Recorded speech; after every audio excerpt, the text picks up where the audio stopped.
This episode of the LCTV News is brought to you by Encompass Health, North Shore Community College, Leo Inc., Brotherhood Credit Union, and Daoulas Brothers Construction. Good morning and happy Labor Day weekend from the City of Lynn. I'm Dani Vittori, and the news this week is a whole plethora of information, including Election Day coverage, the last of summer events, and community-centered programming. The Lowdown expanded this further when we spoke with Fire Chief Dan Sullivan regarding the process of becoming a firefighter and the many specialties they can learn once on the force. Here's the news for Friday, August 30th, 2024.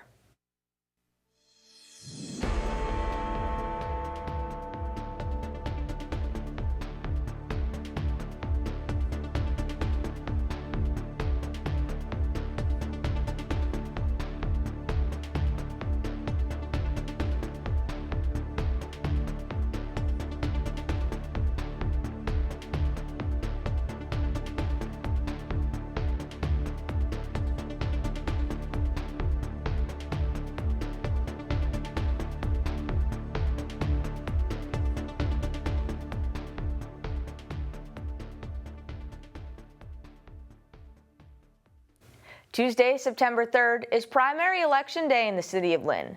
There are no city seats up for grabs in this election. All races are at the state and federal levels. Residents had the chance to vote for the state representative of the 11th Essex District, the Register of Deeds for Southern Essex County, and the Clerk of Courts for Essex County, as well as the President. Polls will be open from 7 a.m. to 8 p.m. To see poll locations in each ward, learn more about the candidates, and watch LCTV's 11th Essex District Forum, visit lyntv.org. We also have a live election results show beginning at 7 p.m. that night to let you know first who won. Additionally, watch this City Election Guide PSA for more information. Every other year, the voters of Lynn choose members of the City Council and School Committee, and every 4 years vote for mayor. Lynn is divided into 7 wards. Each one gets a councilor specific to that ward. There are also 4 at-large councilors responsible for the whole city. These councilors are responsible for helping Lynn residents by connecting them to resources, services, and city departments. They also vote on laws, the city budget, and more at city council meetings. On the school committee, there are 6 members elected who work with the mayor in all matters pertaining to the Lynn public school system. This includes picking the superintendent, creating policies for students and teachers, and more. After the preliminary election, multiple candidates may be eliminated. Only up to 2 candidates for each ward, 8 at-large candidates, 12 school committee candidates, and 2 mayoral candidates may advance to the final election. In Lynn, there are multiple locations to vote at in person. These locations are open from 7 a.m. to 8 p.m. on election days. Each ward has at least 1 location to vote at in person. There is also early in-person and mail-in voting allowed in Massachusetts, and we publicize information about these methods ahead of time. If you're not registered to vote or don't know your status, you can register or check by visiting lynnma.gov and going to the Chief of Elections section, or you can call 781-586-6805. If you're not sure where to go to vote, visit wheredoivotema.com and fill out the form to find out. For up-to-date election coverage, voting information, and more, please visit the free elections section of our website, lyntv.org/election. In their 28th year, the E-Team graduated 25 individuals from their program. Name the E-Team because every student is put on a team which becomes their family for the 5-month program. Participants are trained as mechanics to take the National Incident Management System test, with the program also paying the fee to take the exam. According to Program Director Anthony Dunn, Class 28 stands out for its extensive diversity, representing a wide range of cultures and backgrounds. Additionally, the program received $100,000 in the state's fiscal year 2025 budget, which will be utilized to keep the program free. This is the third year they have received funding since fiscal year 2023. North Shore Juneteenth Association had a busy weekend as they collaborated with Kayak and Sail Lynn on a kayak fun event on the 23rd before hosting the Diversity Matters Festival the next day. KASL was founded 2 years ago to increase youth engagement and participation in waterfront activities. Now several of those students are leading the younger generation in kayak rides, as shown last Friday.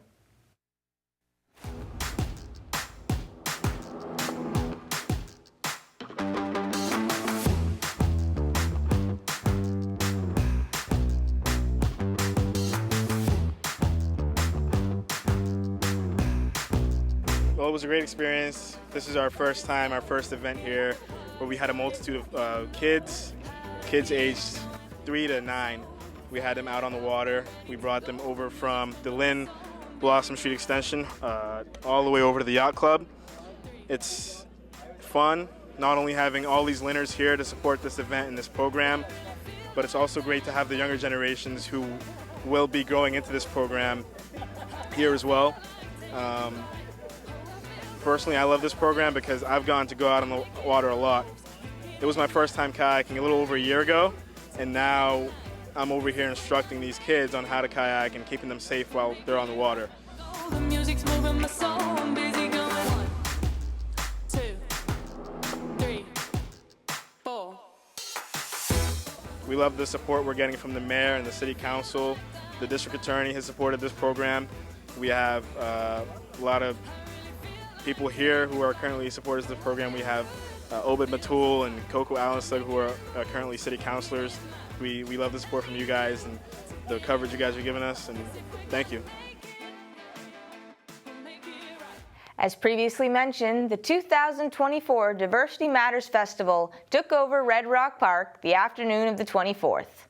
Local vendors, organizations, and food vendors lined the park, giving participants a taste of all the cultures the city has to offer, while emphasizing the importance of embracing diversity and how it elevates society.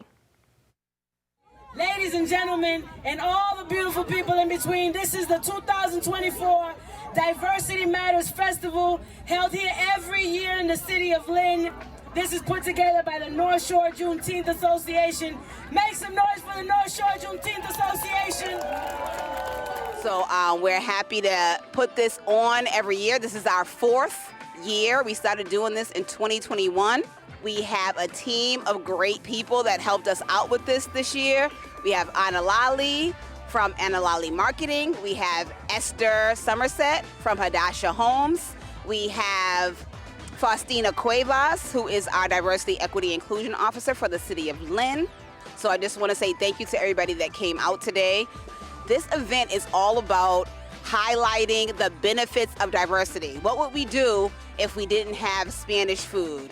What would we do if we didn't have African dance? What would we do if we didn't have all these beautiful cultures and all this beautiful heritage in our city? We would be void, and it would be a very boring place to live. Today we are celebrating our village, y'all. Take a look around you real quick and notice all the shades of skin, all the textures of hair, all the shapes of the features of the faces, all the beautiful cultures on this lawn. Today we all come together in the name of love, music, good food, and good times.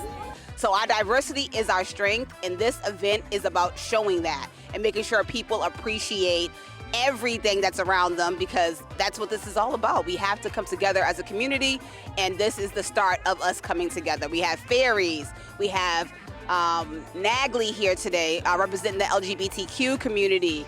We have environmental people here making sure that, you know, the air is clean, the waters are clean. We have all types of different walks of life that come to this event and make it what it is. Registration is now open for the Unitarian Universalist Church of Greater Lynn's programs for children and all those under 18 in the 2024-25 church year. Through a variety of programs, youth explore work through art, learn about caring for the earth, acting, designing sets, and making their own video productions, and going on field trips, to name a few. Beginning September 8th, programming runs every Sunday from 10 to 11 a.m., with additional evening programs for 4th grade and up on select Sundays. This past week was Organ Donation Week, and Lynn marked the occasion with a press conference and flag raising.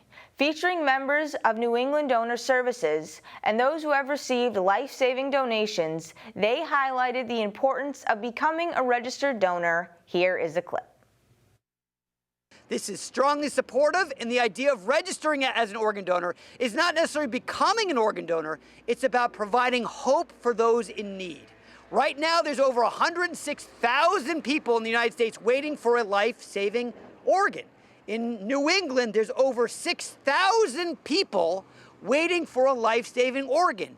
In Massachusetts, there's over 4,000 people waiting for a life-saving transplantation. Whereas there are over 1 million life-enhancing tissue transplants each year that are made possible by the generous donation of corneas, bone, skin, or other tissue, and whereas we can all help save up to 8 people's lives and benefit up to 50 recipients by signing up to become an organ and tissue donor.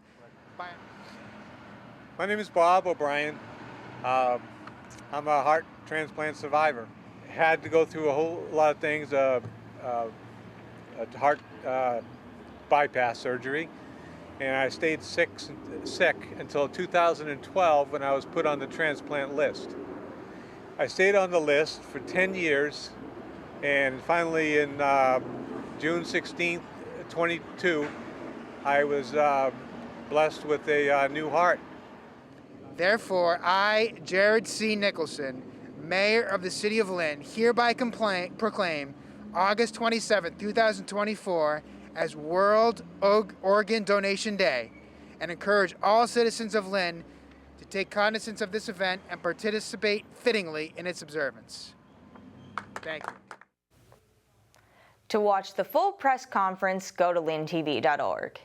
In honor of Overdose Awareness Day on August 31st, the Recovery Exchange placed purple ribbons around the city, which will remain up through September. Each ribbon also contains a card with the name of a member of the community who died of an overdose. Beginning with the candlelit vigil last weekend to honor and remember all those who were lost to overdoses before the ribbons were hung. Overdose Awareness Day was established in 2001 to reduce the stigma surrounding drug-related deaths. Purple was used because it is the color of National Recovery Awareness Month, which is celebrated in September. The Recovery Exchange Director, Kim Patterson, explained that an important distinction between the two is Overdose Awareness Day gives people space to grieve, while National Recovery Month is more of a celebration. If you look around the city, it's likely you've seen the murals decorating the walls. Our interns, Kaylee and Kim, did a more in-depth look into 5 of the newest ones to adorn buildings in Lynn, speaking with all the artists and the founder of Beyond Walls to learn more about the significance of these pieces. Beyond Walls is a nonprofit headquartered here in Lynn. Our mission is to activate public spaces to strengthen communities.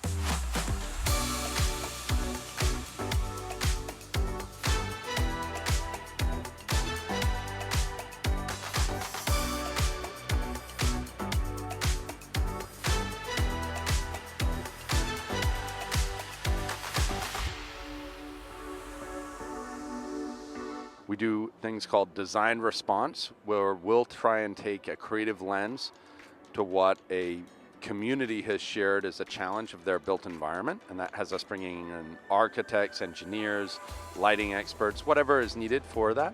But what we're most known for and renowned for is putting up really large-scale epic pieces of street art. We curate to the demographics of the cities that invite us in to serve them.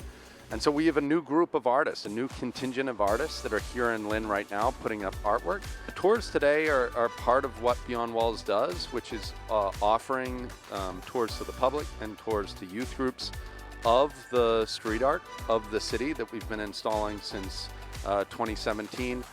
We point out and talk about the other art and cultural establishments that are here in the city that make the city so great. And so part of our tours today are part of this Lynn Arts Festival. Dominican artist Ruben Oviera created an impressive mural at Bentwater Brewery, completing the piece in a little over half a day. His exceptional skill and efficiency were such that our crew was not able to capture the artwork in progress. The piece I made here for the Bentwater Brewing Company in Lynn is a gorilla. A gorilla is one of the animals that I paint a lot because I use it as a way to speak about the street art movement that is taking all over the world. Public art is very important because I always say that with public art is how you see the soul of a city. Arts not only does it tie community together, it also showcases what the community feels and thinks and agrees about as a whole. And it also inspires, which is one of the many reasons why we artists try to do our work.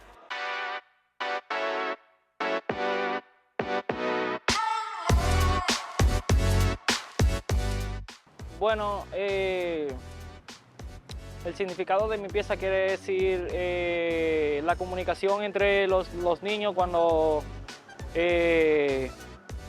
quieren jugar o quieren compartir sus juegos. Sí.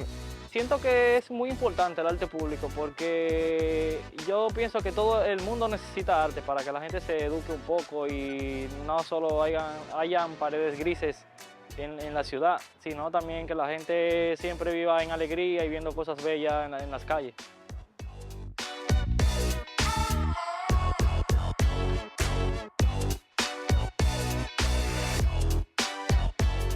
Hi, I'm Mr. June. I'm from Rotterdam, the Netherlands. They flew me over here to paint this mural and I'm invited by Beyond Walls here in Lynn. My piece is, I think I always paint sort of the same thing. I prefer not to sketch, and everything I make here, it's kind of abstract, but it's all based off a hexagon. A lot of people see like art or public art as a luxury, or as a secondary thing.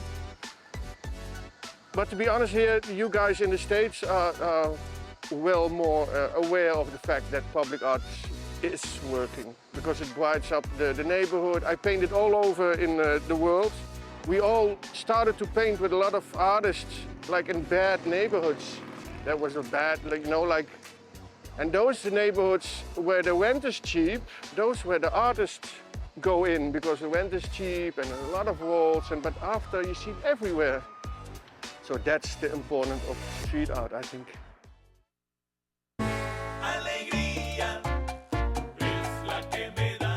My name is Chris Saravia.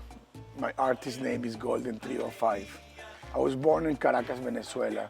I've been living in Miami for 32 years.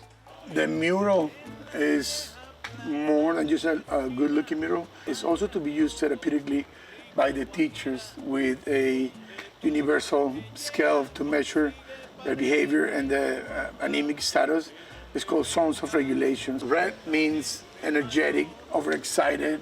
Blue means sad, worried. And green is when you're ready to learn, when you're positive. Yellow means confused, worried, stressed. But it's so much more than a mural. It's really a tool. So hopefully this helps the teachers in the school system to improve in how to communicate with these kids that are having issues communicating and learning, you know. My name is Bruno Smokey. I'm from Brazil originally. I've been doing this for 21 years. This is my life, my passion. Here we're talking about the connection between us humans and the natural environment, the world, you know, the ocean, and how important it is for us to take care of our Mother Earth. We've been working on this for the past, today's the 4th day. Growing up, I didn't have any access to art. Since I started painting in the street, I see the power and and the influence that a street art can cause into a community. You know, and for me, it's more than just a paint on the wall. This is all for you guys that it walks by here every day. That's kind of like the responsibility that I take on my art every time.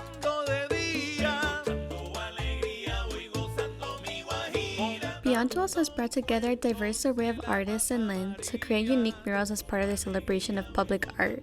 We eagerly anticipate the new works of art they'll be expecting next summer. On the one, the sports update.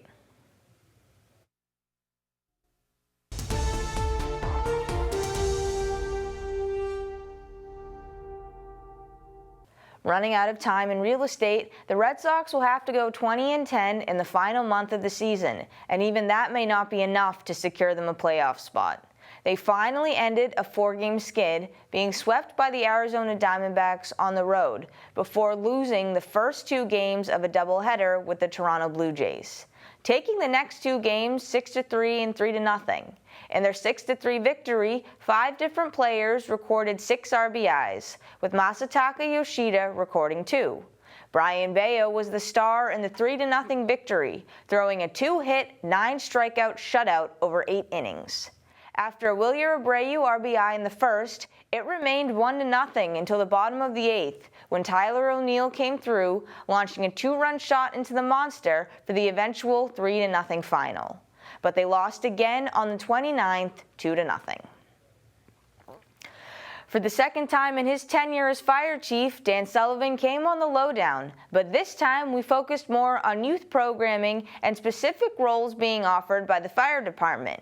For high school students, this included a summer program where they are immersed in the life of a firefighter and learn more about what would be involved if they chose to pursue this as a career.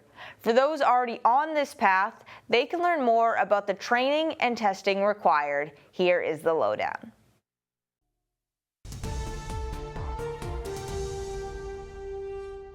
Good morning and welcome back to the Lynn Lowdown. I'm Dani Vittori, and today we have on Fire Chief Dan Sullivan to give us some updates on the department. Thanks for coming on today. Yeah, thanks for having me.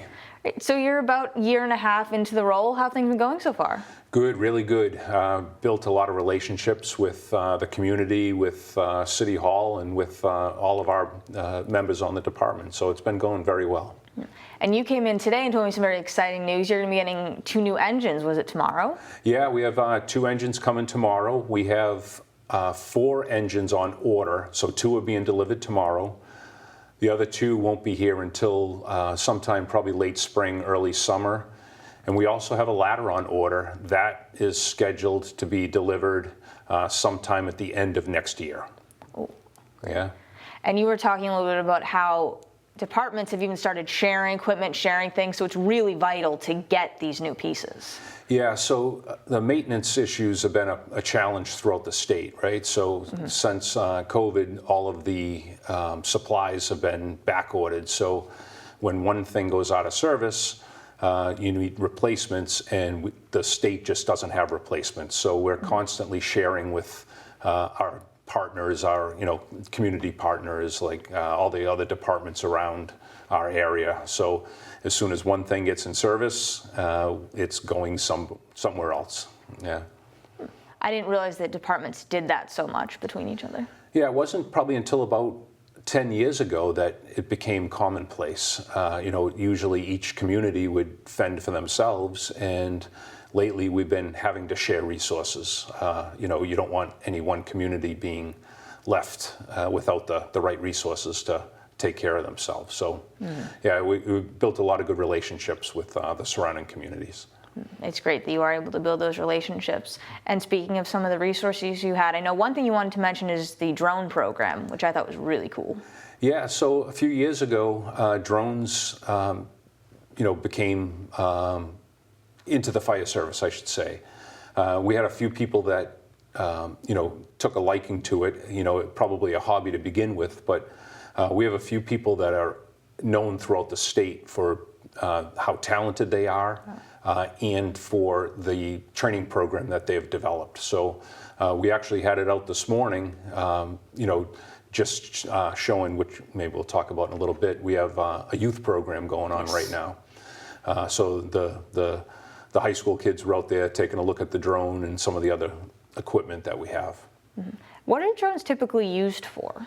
Yeah, so we don't use it just for fire department resources. So certainly yesterday there was a report of a child that was missing.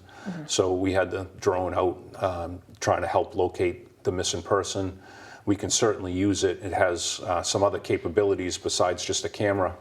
It has like a thermal imager on there, so we can see heat signatures. If there is a fire, it's got nighttime capabilities, so we can use it at nighttime.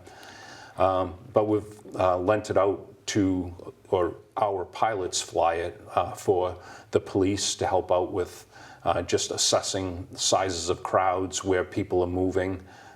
We've also used it with water and sewer, other agencies so that they can take a look at the water towers or roof structures to see if there's any kind of defects, with the roofs. Definitely a multi-tiered tool for sure. Oh, yeah, it's great. Yeah. And you actually just mentioned you wanted to go back to it, the youth program that you're currently running. Yeah, so this was started by Chief Archer, the chief before me, probably about 3 or 4 years ago, and we've been able to run it every year. So it's a month-long program. We take 12 high school kids. They're in their last week right now, and the training division manages it. They've been brought all over the area, so just to kind of enlighten them to what the fire department does. So certainly, we get them in, in our gear. They can feel what it's like. We get them climbing ladders, but they've taken them out to see the fire academy. They've brought them to see the different specialized teams that we have, like the tech rescue teams, the hazmat team, and then hopefully we'll do some simulated fires before they graduate. But they expose them to how to become a firefighter. So at least in Lynn, we use the civil service system. So they will help them navigate the mass.gov website to apply for to be a firefighter, if that's what they choose. And Cataldo Ambulance has been very generous. Every year they've given 2 scholarships for EMT class. Wow. So when they're done, if 2 of them have an interest, that starts them down a career path. That's great, giving them that option. Yeah. Maybe they could be interested in doing that. Yeah, so it's great. So we like to expose them because they may or may not like it. What television shows and what the reality is sometimes different. So it's been a great program. Yeah. And you even just graduated, 7 new recruits from the academy? Yeah, so we had 7 graduate. They'll complete their first year in this November. Right. And we have 3 more that are waiting to go to the academy, which will bring us up to our full complement. It's exciting times for these people just starting out on a new career, and I'm sure they're nervous, but it's been nice. I've been able to meet all of them. Certainly the 7, but even the 3 that are just starting, I've been able to say hi and kind of, quell some of their fears, I think. What are some of their responsibilities coming right out of the academy? They just graduated. What are some of the roles they fill? Yeah, so that was a choice we just made here. So what we've done in the past is we've brought the new recruits in, and we've done some in-house training. So we would spend 4 to 5 weeks with them. We have about 10, maybe 12 people on our department that teach at the Mass Fire Academy. Wow. So we're able to give them a good jump start into what they're going to see there. So after that 4 or 5 weeks, we would put them on an engine or a ladder with experienced people, and that would just start to build their experiences. And we would treat them as an extra. So, if it was really that dangerous, then we would hold them back because they still hadn't gone to the academy. So this group that's starting now, we're not going to start them until 2 weeks before. We'll bring them in, give them some of the highlights. They'll go to the academy, and then we'll when they graduate the academy, we'll bring them back and do some of the Lynn-specific stuff, like the ambulances that we have and some of the specialized tools and equipment that we use here, and see if that model works better. They learn some of the more broader things, and then you teach them specifically working in this place, this is what you'll get. Yeah, so if you think about it, when an incident is that large, we rely on outside departments to come in and help us, and vice versa. Yeah. So certainly you need to be able to do things that are specific to our community, but if we were to go outside our community or someone comes in, we still need to be able to work together. So common language, common techniques, common, leadership. So, yeah. And I know one last thing that you wanted to mention was the skin cancer screenings that you do for firefighters. Yeah, so this was started by the state. It's a free program that they offer to all firefighters. So there's different levels. They start with some classroom training, and then they'll come out to every community, and then they'll scan our people for skin cancer. The next level, they would bring him in and do MRI testing and a lot more in depth. But I bring it up because every one of our firefighters has had an opportunity to go through it, and quite a few have taken advantage of it. So we're bringing them in again in the next month or so, but we're opening this up to other people throughout the city. So we're offering it to the police departments, because the police, if a call comes in, they're right there as well. So they're exposed to some of the other toxins that we've been exposed to. So, with the rest of our community, like our fire alarm operators, we're inviting them as well. So we think we'll be able to expand the investigation, I guess. And if we can catch cancer early on, it's certainly, most cancers are treatable if we can catch it early. Give them that advantage, because as you said, you sometimes are exposed to things as firefighters that more people in the general population are not. Yeah, I mean, our gear, the gear that we wear, the self-contained breathing apparatus that we wear is supposed to keep the toxins out, but inevitably, there are times when it just doesn't. Whether you're on the outside of the building, you're walking by something, maybe there's, before an incident gets big, you're exposed to things that you didn't realize were there. So we're doing a really good job of trying to keep our people safe. Definitely protecting them. And I do have to wrap up in a moment, but was there anything else that I hadn't touched upon that you wanted to mention? No, I think, I'd just like to thank, all of our people. They're the ones that are making this last year easier for me. The city's been incredibly supportive. The city council's been incredibly supportive. Our people have been incredibly supportive. So, I think I have it easy as a chief with the right people around me. Well, it's great that you speak so highly of them, and that you do have such a supportive community, and you do your job so well as well. Well, I appreciate it, and thank you for all you've done for us as well. Of course. Thank you for coming on, and thank you for watching. This has been the Lynn Lowdown. I'm Dani Vittori, and we'll see you next week with more guests.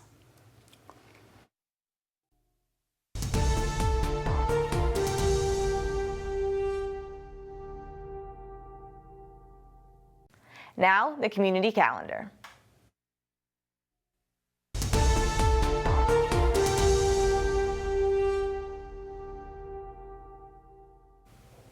If you want entertainment, head down to the Classical High Gym for a Stop the Violence Battle of the Wards dodgeball tournament, beginning at 11 a.m. on Saturday with a match between Wards 5 and 2. The first round will have 3 more games. Ward 8, comprised of representing city councilors, versus Ward 7 at 11:20, 6 versus 3 at 11:40, and finishing with Wards 4 and 1 at noon. Totaling 3 rounds, the finale will take place at 1:35 p.m., where a winner will be crowned.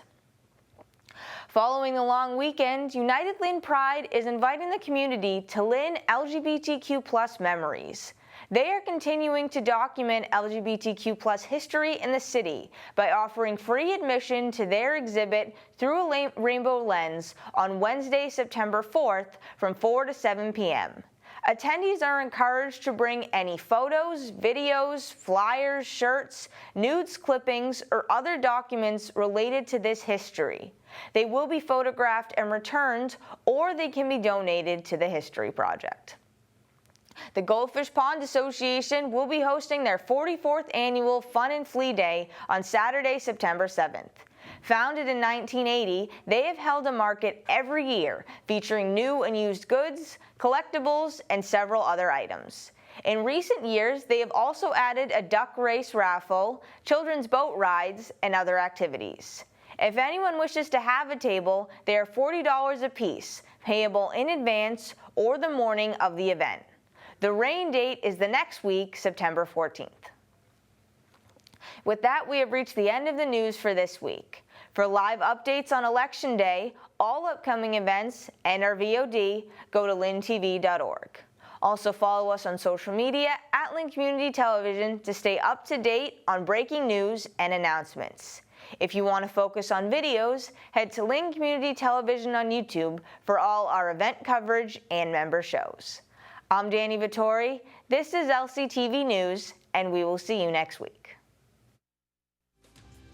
This episode of the LCTV News is brought to you by Encompass Health, North Shore Community College, Leo Inc., Brotherhood Credit Union, and Deulis Brothers Construction.